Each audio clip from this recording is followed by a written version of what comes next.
দুনিয়ার জালিম যত শক্তিশালী হোক না কেন, তার বিরুদ্ধে লড়াই করে রক্ত রাখলে রক্ত, জীবন লাগলে জীবন দিও, আমরা প্রমাণ করে দেব আমরা আল্লাহ ও রাসূল ছাড়া দ্বিতীয় কাউকে চিনি না। ঠিক না বেটা?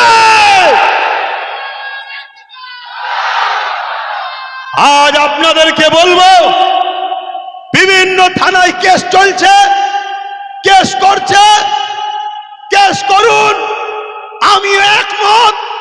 আমি আপনাদেরকে অনেককে কেস করতে বলেছি, কেস করা চলছে, কিন্তু আমি বলতে চাই ওই কেস ডায়েরি রয়ে যাচ্ছে, এটাকে এফআইআর হচ্ছে, এটাকে মামলায় তুলছে না, কেস হচ্ছে না।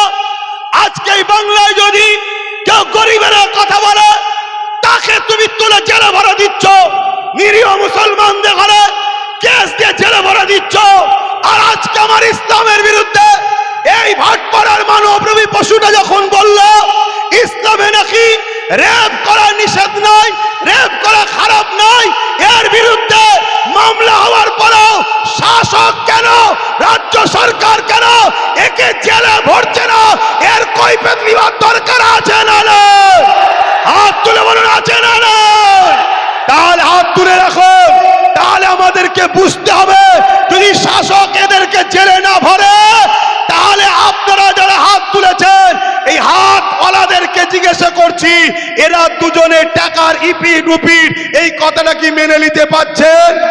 মেনে নিতে পারছেন? হাত নামান।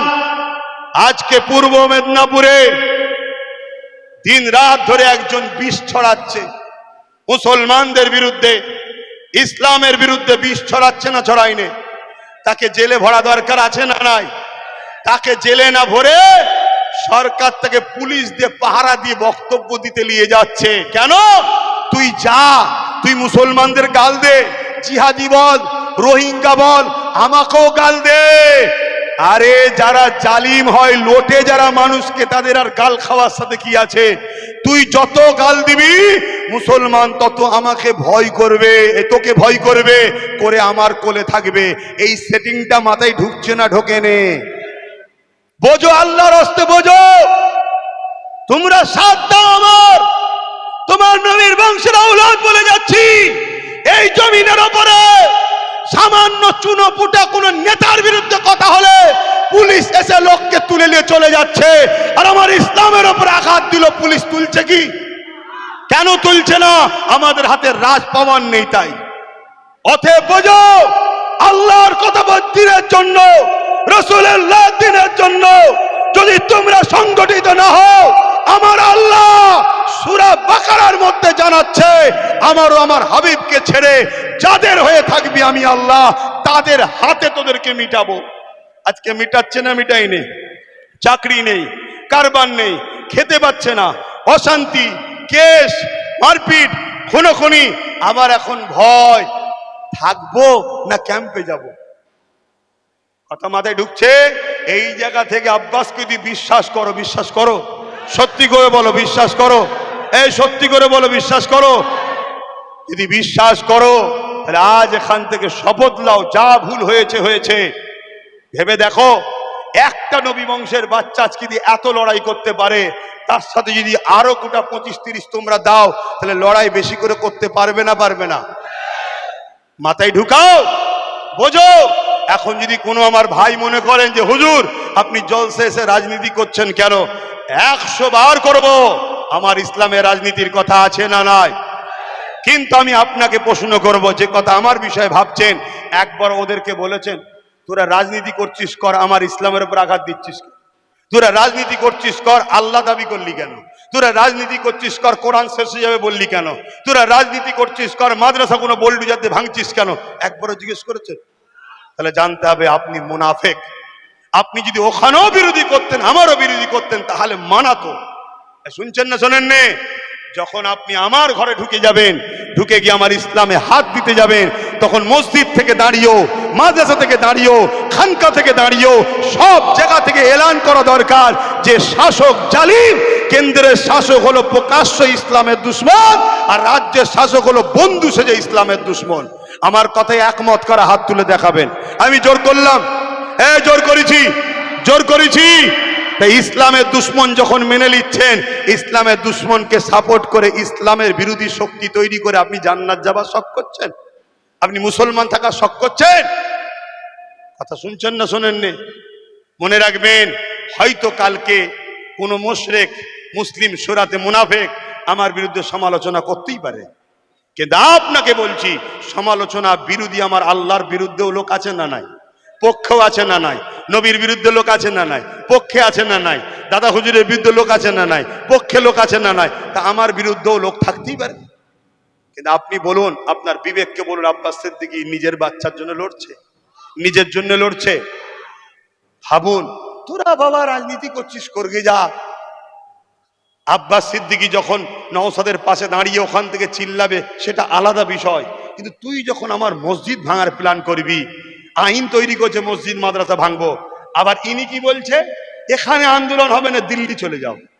তাহলে আমরাও তো বলতে পারি যে এখানে ভোট হবে না, দিল্লি চলে যাও। এই বলাটা কি অন্যায় হবে? অন্যায় হবে?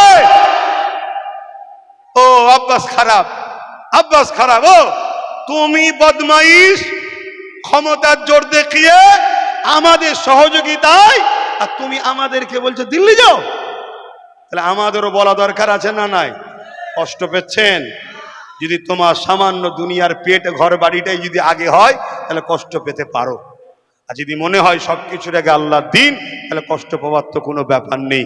আমার শেষ এই দাঁড়িয়ে আর একটা কথা আমি চাইছি, চেষ্টা চলছে ফুরফুরাশি আহলে সুন্নাতুল জামাত থেকে বা অন্য কোনো সবাই মিলে, ভাই এক হওয়ার দরকার আছে না নাই? আমি সবাইকে খুলেআম কল দিচ্ছি, আসুন সবাই এক হই, দরকার আছে না নাই? কেন এখন আমাদের মসজিদ মাদ্রাসা, ইসলাম, কোরআন, রসুল, আল্লাহর উপরে আঘাত এসছে। জানি আমার আল্লাহরও কিছু হবে না, ইসলামেরও কিছু হবে না, কোরআনেরও, কিন্তু আমরা যে ভালোবাসি ইজহার করা দরকার আছে না নাই? আচ্ছা ধরুন আপনি আর দু ভাই দাঁড়িয়ে আছেন, জন ছেলে বাপের সামনে, আর একজন পাড়ার লোক এসে বলল, এই তোর বাপ তো কানা, হয়তো কানা নয়। এখন আপনি যদি বলেন যে, এখন আপনি চুপ করে থাকলেন দু ভাই, তখন আপনার আব্বা মনে দুঃখ করবে না, করবে না? যারা তোর সামনে কানা বললো, তুই কিছু বলিনি, এখন আপনি বললেন ও আব্বা ও কানা বলেছে, কি হয়েছে, আপনি আর কানা? এইটা কি কথা হলো? বাপ একটা মনে দুঃখ করবে না, করবে না? আমার আল্লাহ এটা তো পরীক্ষা নিচ্ছে, যে দেখি আমার বান্দা কি করে, আমাকে যে ভালোবাসে বলে, কমসে কম ওরা একটু বিরোধী আওয়াজ তুলো, যা জালিমদের পক্ষ থেকে সরে যাই নাকি, এটাও তো দেখার পরীক্ষা হতে পারে। একটু মাথায় ঢোকাবেন আমার ভাইরা। এবার একটা শেষ কথা বলুন, আমার কথাতে, ভাষাতে, ব্যবহারে, আখলাকে আল্লাহ দেখছে, কিন্তু একদম দিল থেকে সাক্ষী দেবেন আমি কিছু ভুল করছি। যারা বলছেন ভুল করছি না, হাত তুলে সাক্ষী দেন। ভুল করছি, ভুল করছি। ইসলামের পক্ষে, ইসলামের দুশ্মনদের বিরুদ্ধে লড়াই চলবে, প্রতিবাদ করব তো, প্রতিবাদ করব তো। আপনারা পাশে থাকবেন তো, সরে যাবেন না তো? হাত নামান। আচ্ছা আপনারা পাশে থাকলে কি লাভ, আর না থাকলে লস কি? আপনারা না থাকলে আমার কিছু লস আছে? কিছু লস নেই, ওজন লাভ আছে। কি লাভ? আর একটু আরামে ঘরে ঘুম হবে। না থাকা মানে দাওয়াত করবেন না, আসবো না, আল্লাহকে বলবো আল্লাহ আমি তো যাইনি, কাউকে পাইনি, তো বলবো কি করে?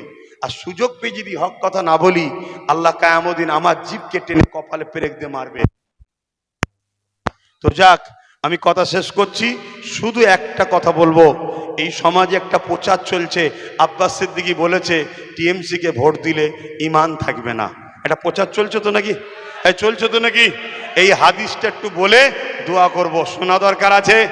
সকলে বসে যান, সকলে বসে।